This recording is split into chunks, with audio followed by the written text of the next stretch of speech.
Hello, everyone. How are you today? We certainly appreciate everyone taking their time out of their busy schedule and spending an hour with us this afternoon. So I hope you all are doing well and have had some good productive work in your week and also been able to take some time for rest and some self-care. If you haven't already, please make sure your microphone and video are turned off. And just a quick reminder that we're going to be recording this video. So I'm Colleen Bond, and I'm happy to be here until Dale is able to return to his normal post. He continues to get better and stronger, and he wants me to pass on his thanks again for all your continued well wishes that a lot of you folks are sending him.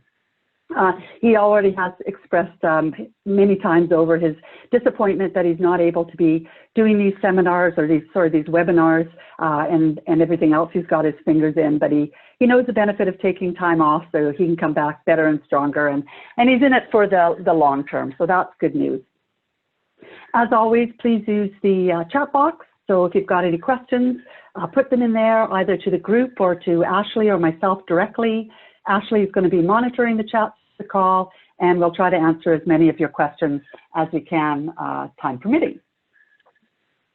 So this week we do have a busy slate here with 3 speakers, and hopefully they're all on the call, but I don't want to spend too much time going over things, but there are a few things that I do want to mention that BCEDA has been working on over the past week.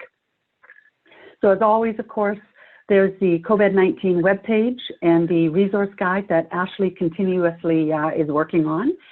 That's your sort of one-stop shop where you will find all of the information that you need to help mitigate the challenges you may be experiencing, all of the various programs that are available to your businesses and your communities, along with ideas of what others are doing that you may be able to say, you know what, maybe that can work in my community too, and adapt it to your own needs.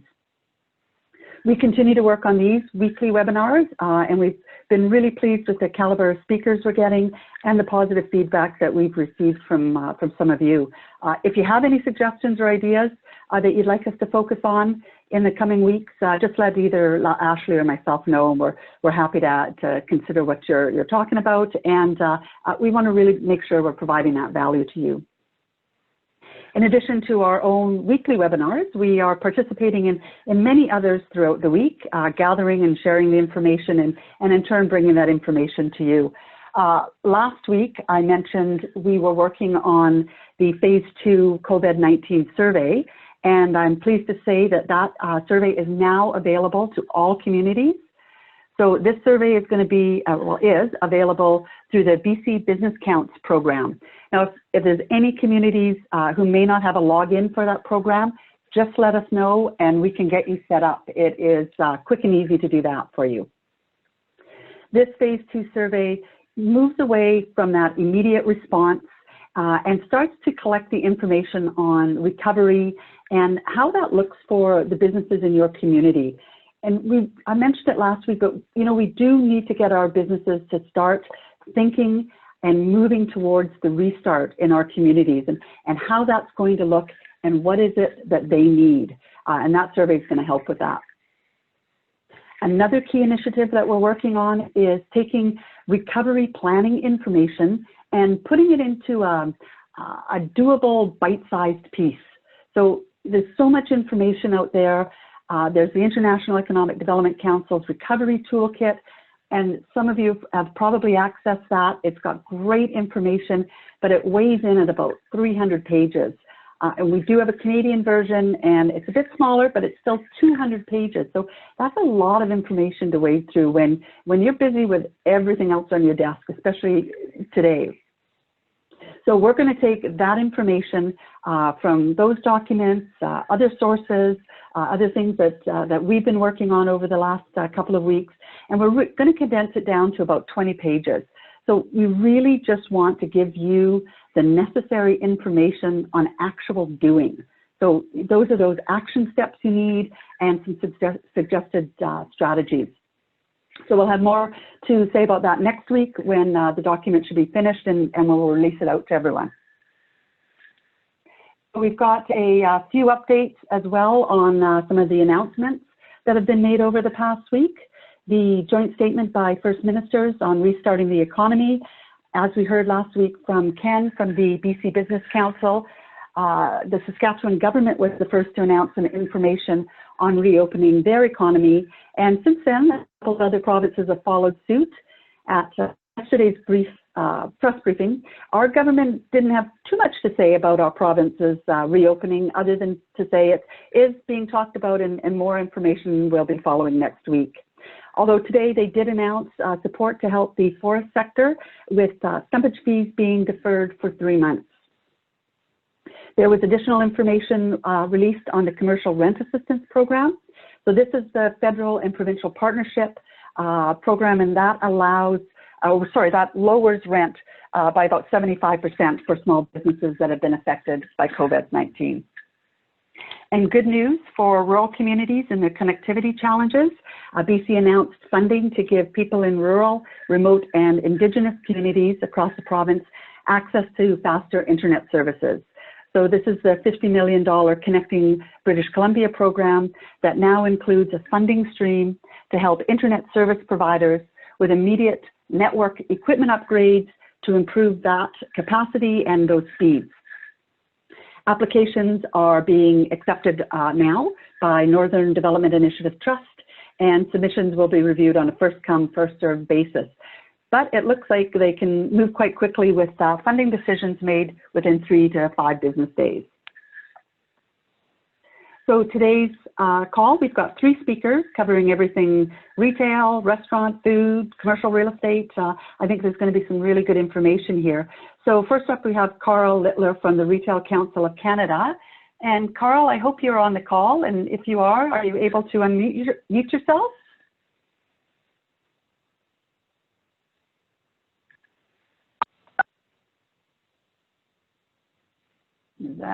I'm just seeing if you're there, Carl.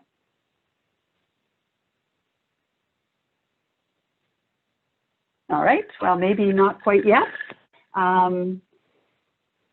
So let's move on to Ian. Is Ian on the call yet?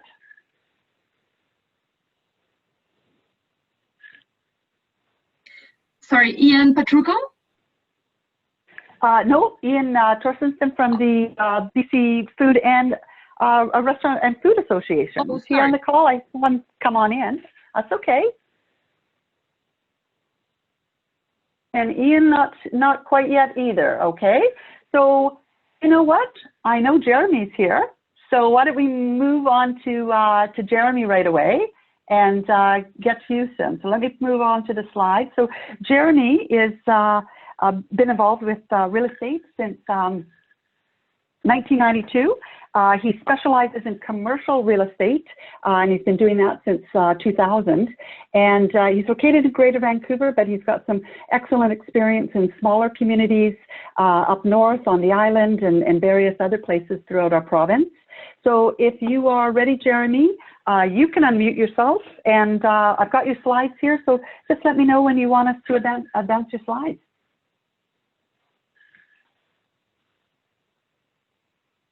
Bramwell. Hello, everybody. My name is Jeremy Bramell with Bramwell Associates in Vancouver. We've got a little slide presentation for you. I hope you guys find it quite interesting. Next slide, please. So there's our agenda. Okay. First thing I'm going to talk about is how COVID-19 is changing my industry, the appraisal industry. We're using teleconferencing and webinars. We're using FaceTime to inspect properties. We use Zoom at my firm, and the reason we use Zoom is we record it for the lenders We're using a lot more of data aggregation software. Recent software out of called, oh, what's the name of it? I forget the name. But it actually allows me to pull tax data, sales data, all kinds of data, zoning, from anywhere in the province. Now, with this, people have to understand the guidance that's coming from the Appraisal Institute of Canada. They're saying that, and this is for residential and commercial, they're saying inspections are not required, only confidence on the inspection process. Anybody who's looking at an appraisal as of mid-March will also see that we're clausing out. In other words, we're saying that we did the appraisal at a certain date, and you can only look at that date, and we're not, because of the COVID-19 pandemic, we're not going to guarantee that value into the future. With the inspection process, we're looking at more sales data, more reliance on BC assessment and aggregation. We have two choices when we inspect properties, depending on the type of property. We can inspect them with more care about touching. In other words, we'll go to buildings. We want all the doors open. We want no one to be there, and walk around and take our photos and get out. The other one, which a lot of is being done much more on the residential side, is that we're doing exterior inspections with remote interior by Zoom, or all the form software providers have come out with apps that the homeowner can download and then take pictures and then send it off to the appraiser. Next slide, please. Next slide, please. Hello, Colleen? Okay. There we go. We're going to talk a bit about property tax. What's happening in the property tax world, and this is in the interior as well as in the mainland and on the island. For example, municipalities are lowering their property tax rate. To give you an example, I believe that it was Prince George that's cut it down from by about 1/3, as well as some other municipalities through the interior. We don't know what's going to be the total impact, because the property tax rates don't come in until the end of May. Others are pushing it back until September. The provincial government just changed the legislation to make it possible. The problem is that with less revenue, we're now going to have less optional services. So people who are hoping that municipalities are able to help them may find themselves speaking to an empty checkbook this year and next year. Next slide.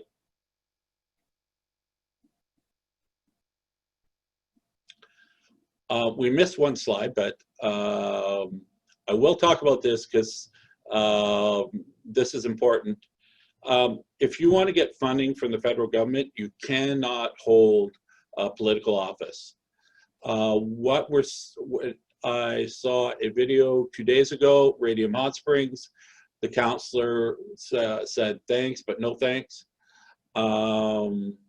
So if you hold political office and you want the commercial rent, or you're looking at any other funding, what's going to happen is you have to agree that you're not a political office holder.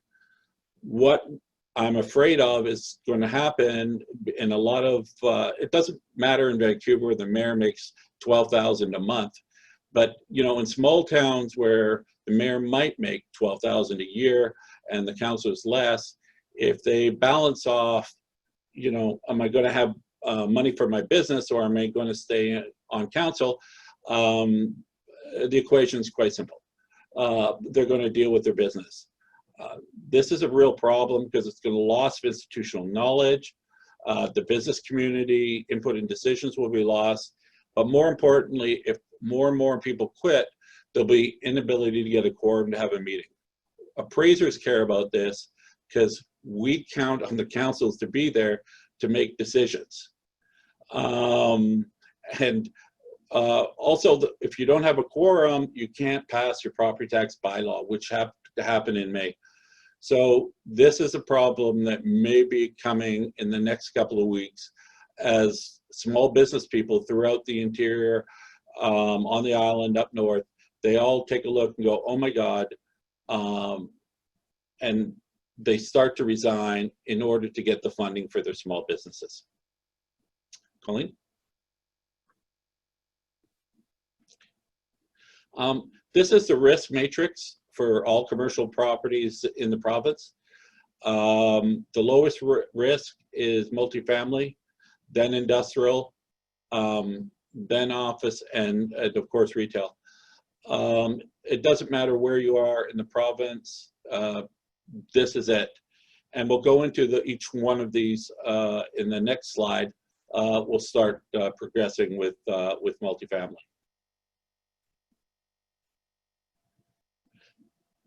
Till that slide comes up, what I will just talk about is the slide that we missed on the property tax side. The provincial is giving a 75% rebate, discount off the school tax, which is equivalent to 2 to 3 months of rent.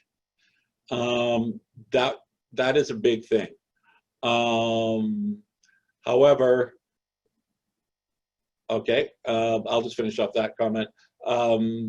However, you might not feel it. Depending on who your landlord is, they might give it to you right away as a couple months of free rent, or they might say, reconcile at the end of the year or discount it. So you should be aware of that.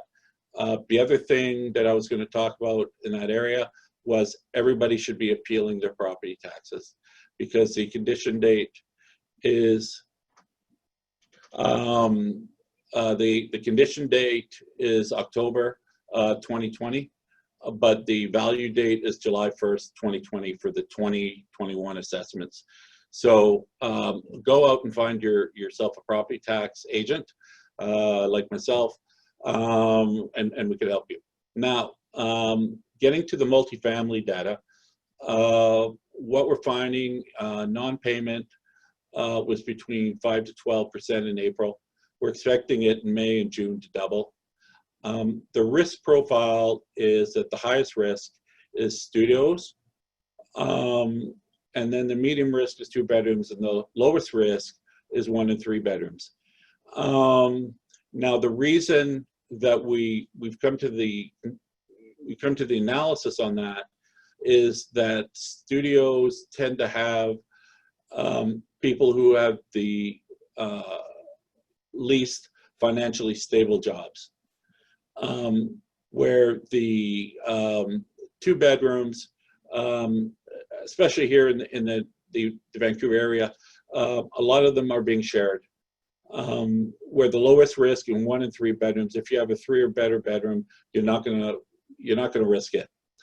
Now, I have been speaking to people outside the Vancouver area, and they're reporting fairly low non-payment in April. The reason they think that is that the rents are much lower. The rent in the Lower Mainland may be $2,500 for a 1 bedroom, but let's say I'll say Salmon Arm or somewhere, you might have something more in the range between $900 to $1,000. You've got the CERB coming in at $2,000. You've got the rent subsidy of $500. That's $2,500. There's no reason you should be missing your rent. And that's our thinking why it isn't that low. We'll see how it goes into May and into June as the people are spending the money and the credit gets a little tougher. Colleen, next slide, please.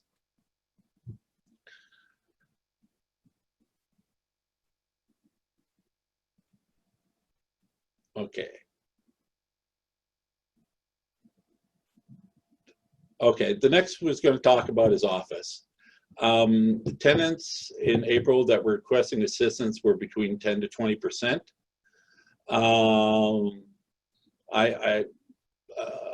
I would say that'd be fair everywhere. The risk, what we're seeing is things like the gig office economy, like WeWork, is absolutely dead.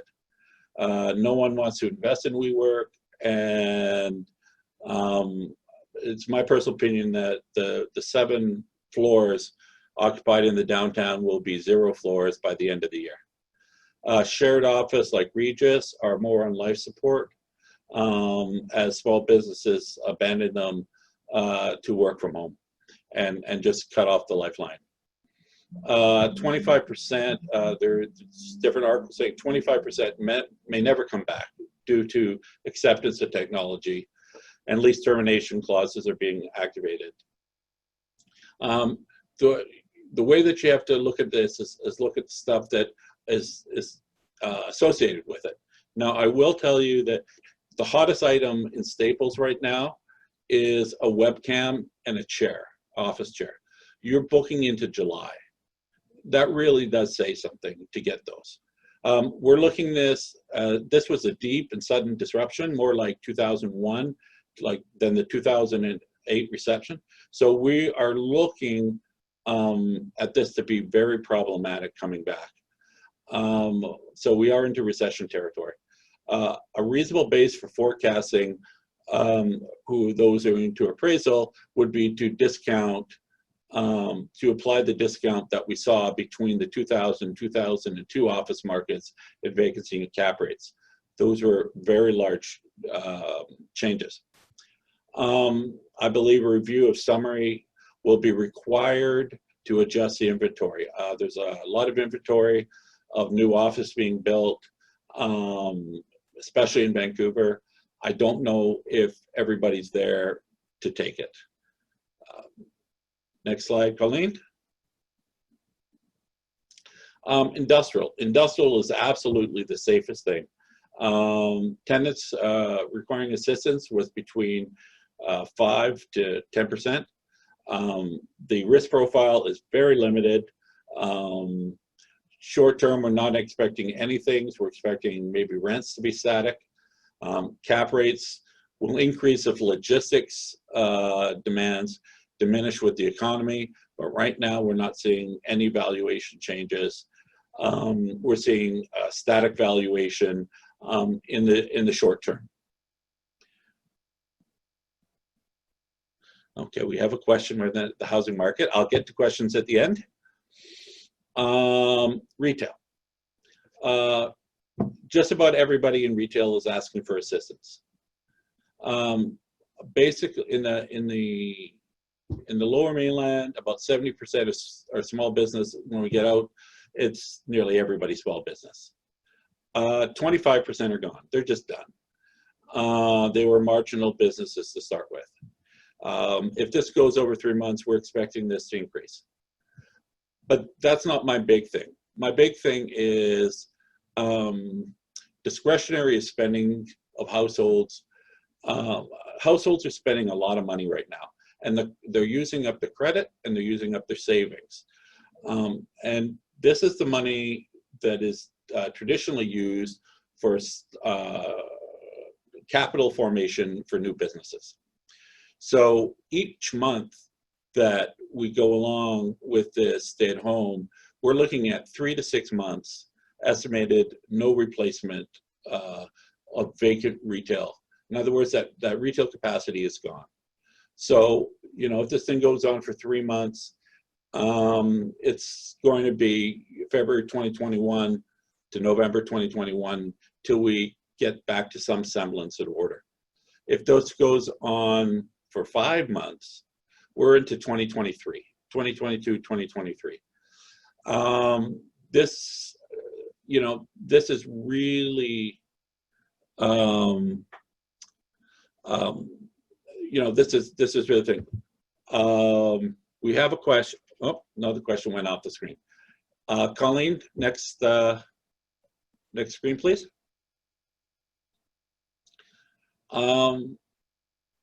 Retail, because this is such a sudden disruption, without data, we can't do anything. Forecasting tools, I did a seminar last Wednesday with Jorian. He's a commercial mortgage broker, and he's on the same page. Forecasts, we're going to be looking a lot more at tenant quality and lease analysis once the data comes in. We're not going to be able to look at a lease and just say, oh, that's great, we got a lease. I think that the banks are going to start wanting to see, does the tenant have money? Does he have money in the bank for, a couple of months? Medium to long term, I think we're really looking at a bit of work on the retail side to get some kind of value in. I want to give you an example. I have a client, a very wealthy client. He went to buy a AAA rated fast food restaurant. It's a national brand on a month-to-month lease in the metro area, and the bank virtually laughed at it. We don't want, please leave. This is retail has got a big problem. Next slide. Strata is a bit different. We are, my firms are Strata Kings. In 2018, we did 8% of all strata in the Lower Mainland. It's different that it's nearly all owner occupied, and that the strata commercial investment and the home are the two largest investments. The home will always win. So what we're expecting is they'll do leasebacks. So they'll become tenants instead of owners if it comes down to a crunch. So we're expecting a lot more leasebacks. And again, we're expecting a lot more leasebacks, and those can't be used as comps. Industrial demand is good. Office, you may not know, but in the downtown core, we had $2,000 to $3,000 per square foot pre-sales for small strata space. I think those will all collapse. Retail, small owner operators that have flexibility, and what I mean by that is they own their spot, will survive better than small investors. Next slide, please. Moving forward, we're going to see a lot more market overviews and analysis and clauses in appraisals, and you should expect them. You should also expect to pay more. Appraisers who do quality analysis, lease review, modeling, forecasting, and sensitivity analysis will charge more for the work. Lenders are required, and appraisals will cost more. That's just the way it's going to be. If your appraisals don't have that, they probably won't get funded. And I speak that I actually am a director of the Mortgage Investment Association of BC. That is the association that represents most of the private commercial money in this province. Now, I'm not putting out a position of the association, but what I am doing is telling you what they're telling me. In the medium to long term, we're again more forecasting. We're moving towards standardized data inputs with more reviews for portfolios. I think remote inspections will remain part of the business, but it's going to be a smaller part. Next slide. Now, questions. Robin, any speculation on the provincial's stimulus program for affordable housing? No. The feds are trying to give away money to everybody, but the deficit for this year is going to be $260 billion, up to $260 billion. I'm thinking that the feds are going to stop handing out money soon. and unfortunately, I think that affordability housing is not going to be high. That said, CMHC does have the RFCI program, which is the rental construction program, where they're coming in with 50-year loans, and the first 10 years, you know, basically between 1 to 1.5%. So that's something that people should look at for affordable housing. Sorry, I missed. Someone had a question there. I wasn't able to get that question. I'm sorry. Let's see. I'm going to go through some of these questions people had for me. Losing sound. Yeah, the commercial rent assistance program. I've looked at that. That program basically has the tenant paying 25%, the owner coughing up 25%, or not, you know, agreeing not to receive it, and then the feds paying 50%. But the 50%, from what I understand, doesn't go to the owner. It goes to the bank to pay off the mortgage, and if there's anything left, it goes to the owner.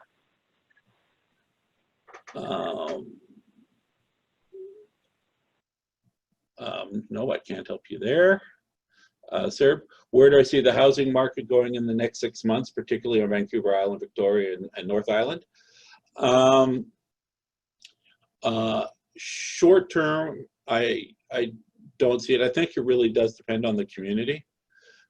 Communities that have a lot of essential workers, that's government or services that are required, or facilities that need to have essential services, I think that it'll be fairly static for the next 6 months.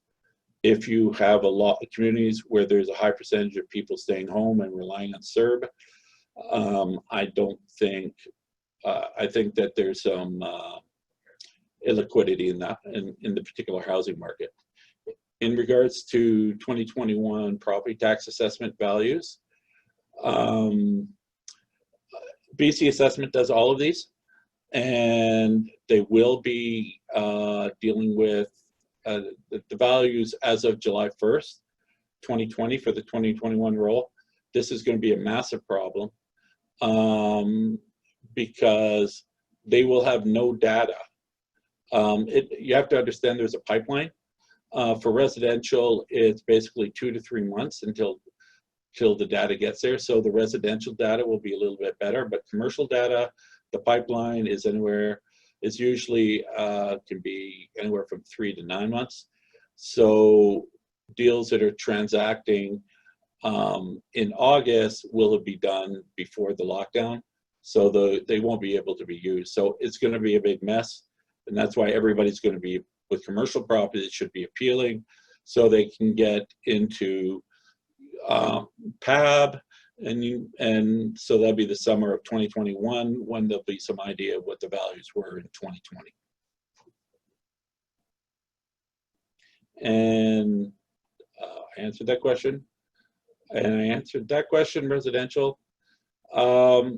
Do I have any insights from the likely shift from Airbnb to the residential rent market? Yes, I do. Airbnb is getting slammed right now. In all throughout North America, and there's very strong evidence that the people, that the investors, most people don't realize this, a lot of the Airbnb are an investor who has multiple units or on the Airbnb network, and they're not being able to take this, so they're putting it back into the rental pool, the residential rental pool, as you would call it. So there's a lot of evidence that's happening as well.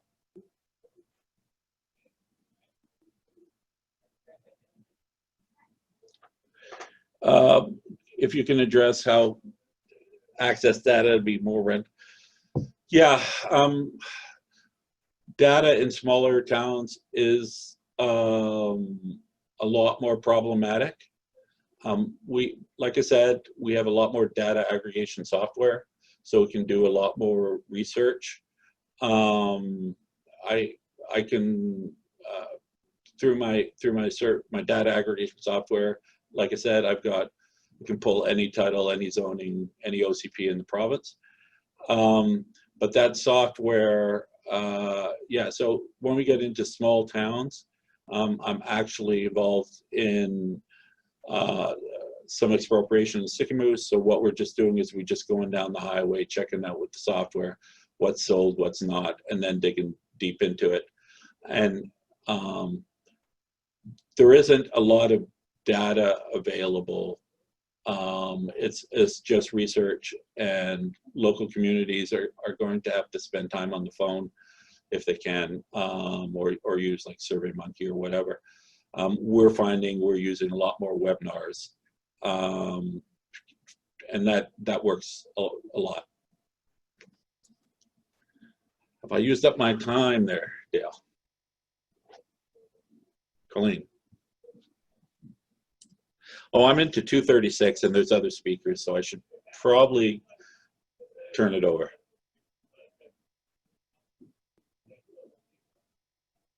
He isn't able to join our call.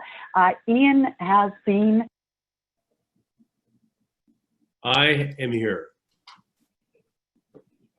Here we are.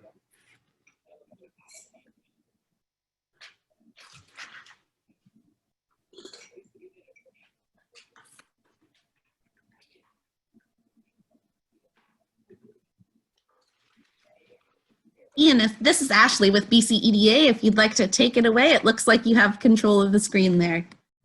Okay, thank you, Ashley. Ashley, how many people on the call? Currently 114. Wow. And we've got till 3? That's correct. All right. Well, good afternoon, everyone. That was a really fascinating conversation. I'm sorry I joined in a bit late. I actually thought I was in 2 meetings at once, which I'm sure is almost like all of our lives these days. But I don't have a presentation because we're dealing with a situation right now in the restaurant industry that's very fluid. It's very unstructured. It's very bizarre. It's very, it's a mess. It is a total mess. And it has a lot of things that I can sort of comment on from the last presentation, but let me give you some perspective here on the industry itself. It's an industry that had some of the highest sales in Canada, restaurant sales in Canada. It's been very strong for the last, 8 years. It withstood, 2008, the financial crisis. Get this, only 4 months ago, we were in a labor crisis, and we were bringing labor in from temporary foreign workers into Canada that were becoming permanent residents. And last year we brought in somewhere around 900 workers just in the Lower Mainland. There was such a shortage of chefs and cooks just because of demographics. And many people in this economy in British Columbia are retiring and leaving big holes. So now we don't even know what that situation is today. We know that there's a lot of foreign workers that came here to become Canadian citizens that are obviously devastated by that. But the 15,000 restaurants, that were up and running only, 6 weeks ago, are now 80%, maybe put it this way, they're 100% closed, and maybe there's 20 to 30% of them that are doing takeout and delivery. I'll talk about that in a bit. But the other ones are closed. And the industry as a whole, so just the restaurant industry in British Columbia is the 3rd largest private sector employer. Employs roughly 190,000 people. And we think that probably 180,000 of those people right now are unemployed, and mostly are on CERB, which is $2,000 a month. So it came with absolutely no warning to the industry. 6 weeks ago, we were dealing, like I said, with things like labor shortages, and we were looking at, the government's thinking about another increase in the minimum wage, and we look at regulation, and we had a long-term plan on some liquor policy changes that the government was intending to meet, and life was like tickety-boo and moving along. But interesting, it's like that movie where you can, you as a viewer can see things in the background that's about to attack. When I look back in it now, only maybe 2 months ago, our industry was being piled on by red tape, regulation, cost, property tax increase, lease cost increase, shortage of labor. All these things were pointed before the pandemic to an industry that was in trouble to begin with. The industry is about a 4% before tax margin. So there's no room for error. In a lot of cases, it's a labor of love. If you're larger restaurants and you have purchasing power and you have multi-unit, you had very good purchasing power and ability to streamline your marketing, your sales, your messaging. But what we're seeing right now is that the big guys fell, and they're falling equally as hard, but with more weight than the little guys. You'd be surprised, and I am surprised, that the big brands in Canada, you would think they'll be able to sustain this, but they're in big trouble. They're in big trouble with their landlords, their leases.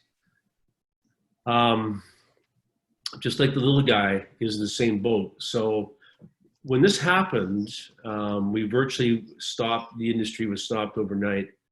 But the very first thing of all the calls that we got, the BCRFA, was that people would say, what can I do with my employees? What's going to happen to them? I'm so loyal to them. They're so loyal to me.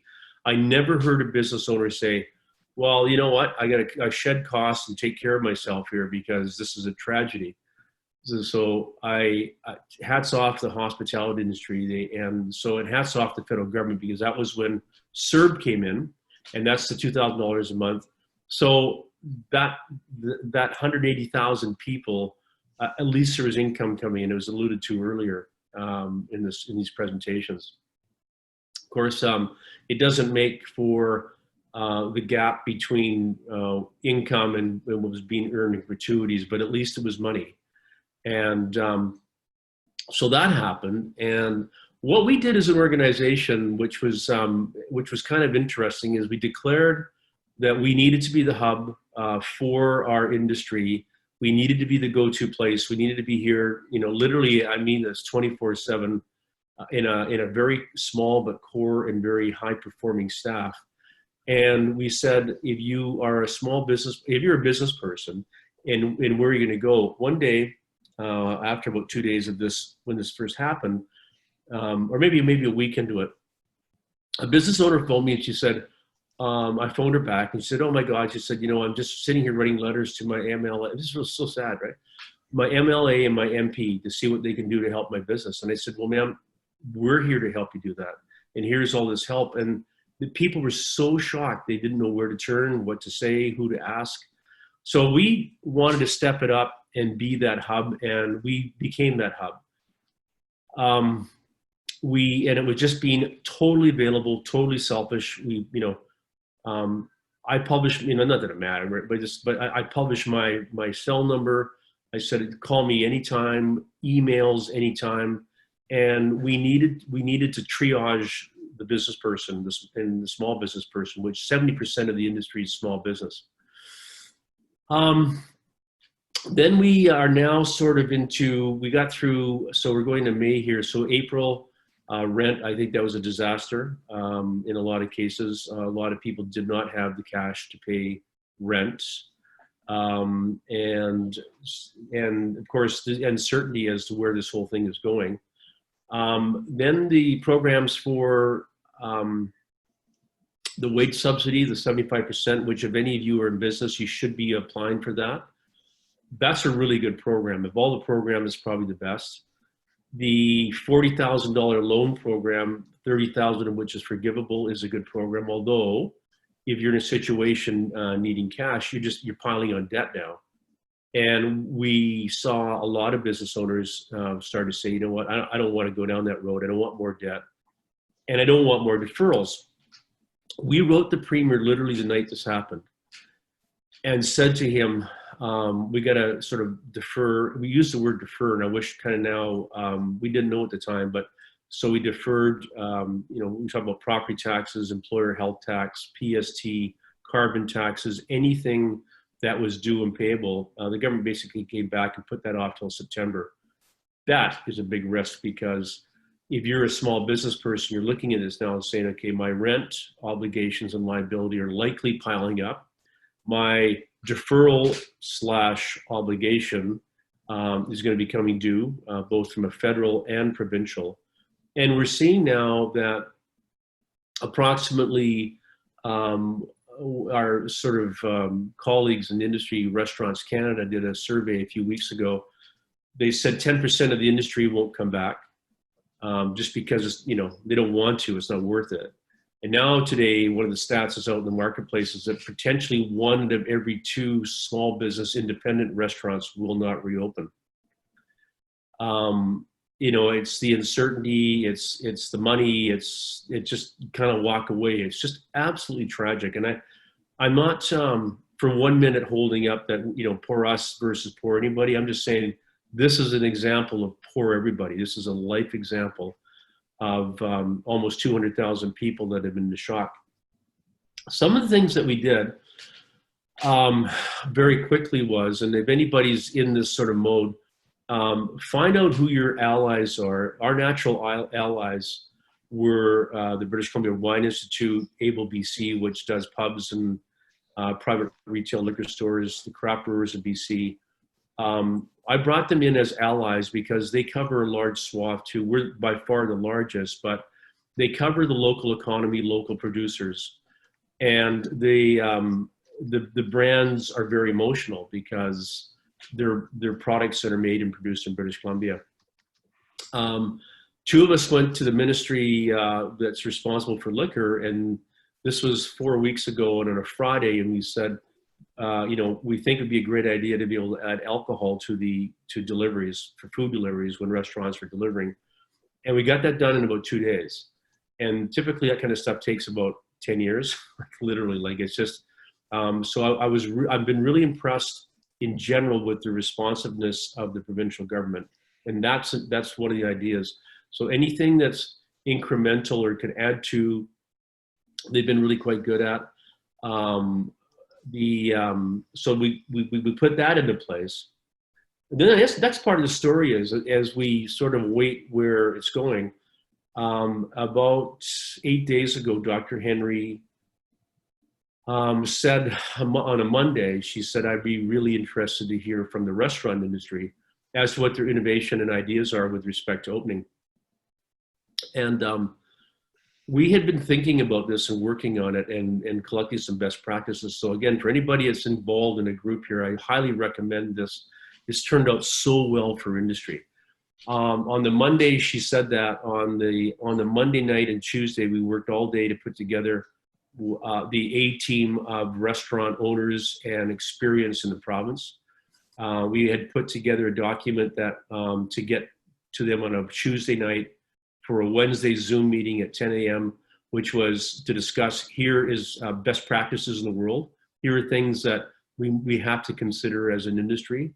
And there's 2 principles that we focused on. One was public trust and public safety. I know public safety, all day long, restaurants are really good at that. And so we're not concerned about it, but the public sure is. And so it becomes public trust. So how do you take those 2 elements and build a plan around it? And we did that. We declared that, there's been an awful lot of media in this, but we declared that we would do this in 9 days and have a plan into the Premier's office and ultimately to Dr. Henry. And that's why it's a bit late today. We just, it's day 9, and day 9, we are actually just sent the report to the provincial government. It'll be public in a few days. It's stunningly full of the deepest thinking you possibly get. In fact, we had a call last week from the Premier who called to say, you know what, I really appreciate the leadership on this and taking this, because he's seen this as the economy, the economics around not having the industry open. The Dr. Henry's seen it as mental health. You know, we're all sort of holed up in our homes. So the sooner we get open, the better. But when I say soon, there's not one restaurant out of the 55 people that joined the panel with us that ever said, well, let's get open. And it was like, let's go really slow to go fast, because we got one shot to do it right. And I said to the Premier, it's a privilege for us to be able to work on this, because in time we'll look behind and say, what do we all do to help this industry? Our recommendations are, I think, world class. And I told the Premier that it would be, you know, what we wanted is a document that he could take anywhere in North America and say, this is an example of how we do things in British Columbia. It contemplates, you know, a different life altogether. And I think a different life, in some cases forever for restaurants, and in some cases going to be temporary. But you will see that the first part of this deals with social distancing. So it's keeping away from the people closest to you. You can take your family in. So you go to a restaurant, you're going to be 6 feet apart. So you're going to be looking at 50% capacity in restaurants. That doesn't make any financial sense. But as Dr. Henry says, this is not the forever life. This is maybe for 2 or 3 weeks. In that restaurant, you're going to probably see some staff with masks and gloves. Those are the ones that are handling dirty dishes and doing cleanup. You'll see isolated kitchens. Your servers will be temperature checked and will have the highest visible standards of sanitation. Gloves are not a good thing in restaurants. They tend to carry bacteria. People don't change it enough, so you're better off hand washing. You're going to see plexiglass between booths. You're going to see sanitation stations. You're not going to see lineups. You're going to have to go wait to come in and be asked to come in. And pretty much everything in that restaurant, we've gone through every square inch to see what has to be done. And we're actually taking the model now and moving into about 5 or 6 different restaurant settings throughout the Lower Mainland, small, big, large restaurants, to see how it works. We will do a series of training resources for industry for those restaurants that need it. And then ultimately what we're doing is a program that we hope to work with the provincial government on. Is the business owner would go on a website, the business owner would sign on to acknowledging, agreeing to certain standards and conducts and things that they have to do in order to open their restaurant. When we see that, they would then get a restaurant in a box sent to them, which would be floor stickers, banners, all the different things, maybe even the thermometer. We're just working on that. But it's going to be ultimately probably a marker in the window that says this restaurant's gone through COVID training and you know, from an operations point of view. But we think that's important for the public confidence piece, because if you don't see that, we're going to recommend I wouldn't go in there. We need to, the industry needs to take itself seriously, which it will. There's always people that won't, and there's always people that you know, it takes one person to spoil it for everything. We cannot afford, as an economy, we get one chance to start, and I don't think we'll ever have a chance to restart if we don't do it right. So the stakes are high, but the performance is high. So that's where we sit. I'm going to take there's a bunch of questions here, so I'll jump into those. But I know you're probably thinking about timing wise. Manitoba just said you can do takeout, delivery, and open your patios. And on June 1st, you can open the inside of your restaurants. And so we may see something like this. The Premier is going to, I saw something today, he's going to make an announcement, I think next Wednesday, in terms of the opening of the economy. It looks like it's in what this person was saying, they heard was sort of 2-week increments. So 2 weeks, 2 weeks, 2 weeks, starting off with some essential stuff like dentistry at the front. And I think eventually we'll get into, you know, hair care and stuff at, you know, sort of around the back end. So by the end of May, there should be a lot of services that are going to be available that aren't today. So let me just see what the questions are here. So we'll blast through them. I hope this is interesting for you. It's an incredible journey, and I know that in your world, keep a track of what's going on. Someone was saying I was downtown yesterday, and I went for a walk with their spouse, and they were taking pictures of all the the boarded up buildings and all the murals that have been painted. And I think there'll be some historical perspective on that. Okay, so where do we get here? Is there marketing support for restaurants? They're down 90% revenue, which would leave no money to market. That's right. So we're going to, the marketing we're going to do is that would be basically around, we're open, we're safe. These are the things that we have. And so there'll be a lot of social marketing. I don't know if there'll be marketing from the government, but there'll be a lot of promotion. What I find with restaurants is that, I've got 4 minutes here, they tend to attract a lot of media attention. It doesn't matter what happens with restaurants. I can guarantee you that, 5 days ago, we had 2 media outlets parked outside wanting a comment because we had just talked about the notion of opening up. So it's going to be a slow build too. We're not going to see everything, people piling into restaurants for probably 5 to 6 months. And even at that point, I think it's going to always be very controlled. We talked about the gradual opening. Many of our communities have craft beer and tasting rooms. So the craft, the tasting rooms will be probably open very similar to restaurants. I would think that's probably a June activity because restaurants are kind of easier to configure because you can kind of put people in little pods, whereas tasting rooms, which are more sort of social. So, but there's plans on working on that. We have a program called, many destination marketing organization chambers are doing what they can. We have a program called Eat, Drink Local, and we have been executing this with restaurants throughout British Columbia for the last couple of years. So we've declared war on that one too. We're going to take that brand and we're going to use it for every craft distiller, every winery, every private retailer, every liquor store, every pub, everybody, restaurant, to celebrate Eat, Drink Local. We had a story today about potato farmers that have a surplus of potatoes because they're not selling them as French fries to restaurants, right?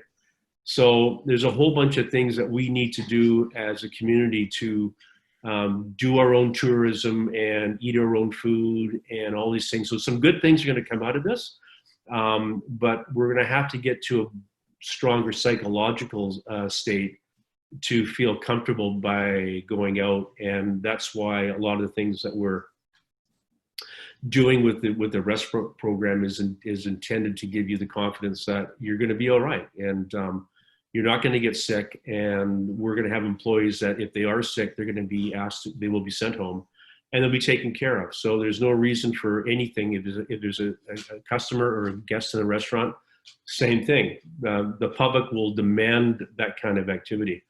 Plexiglass is not going to be mandated.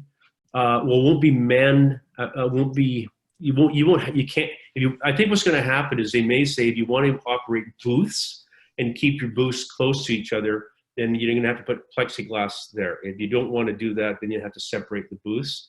And you may want to use some plexiglass depending on how you're taking payments. But generally it's pretty touchless and stuff. So it's not going to be mandatory, but it may be very helpful for you to be able to increase the capacity. Third-party auditing of restaurants be part of the COVID moniker.